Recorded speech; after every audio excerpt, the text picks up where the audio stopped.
This is Nick with Biblingo, and you're watching our Biblingo Feature Updates for March 2021. You can see here an overview of the features and updates that we've recently released, and I'm going to take just a few minutes to dive into each of these separately. We've improved navigation throughout the program by making the breadcrumbs at the top of the screen clickable to easily navigate to previous pages. We've made it easier to view the grammar topics that are taught in each lesson. The first way to do this is by hovering over each sublesson on the lesson overview screen. The second way is within each lesson, you can see the grammar topic listed under the grammar section in the progress menu on the left-hand side.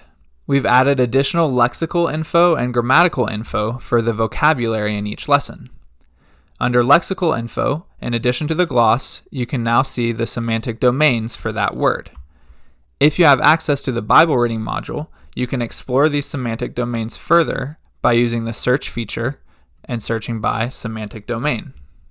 Within grammatical info, you can find the category or part of speech, the gender, as well as additional grammatical forms, such as the plural and the construct form for nouns, or the various grammatical forms for verbs. We've also improved navigation by adding shortcut keys.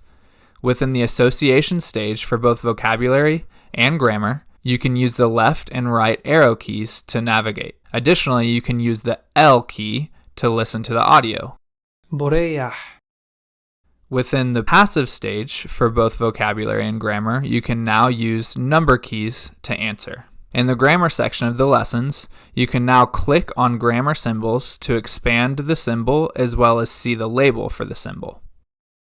We've added a placement test to allow you to unlock lessons if you're at a more advanced proficiency level. We still recommend when you're getting started, trying out the first few lessons from the beginning so you get a feel for how the program works. In the Bible reading module, we've added the ability to mark a verse or a range of verses as read. To do so, you click the first verse you want to mark as read, and it'll open a toolbar at the bottom of the screen. Then, click the last verse in the range that you want to mark as read.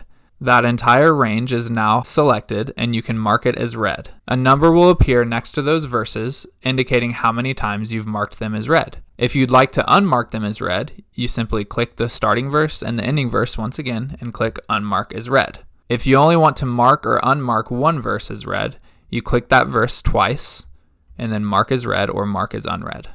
We've also made it easier for you to know which sense of a word in our dictionary has audio and or an image. You can see the audio and the image symbol indicating that sense 1 of this word has audio and an image, whereas senses 2 through 8 do not have an audio or an image. In addition to these key features and updates, we've fixed bugs and made other small improvements to the program to improve your experience.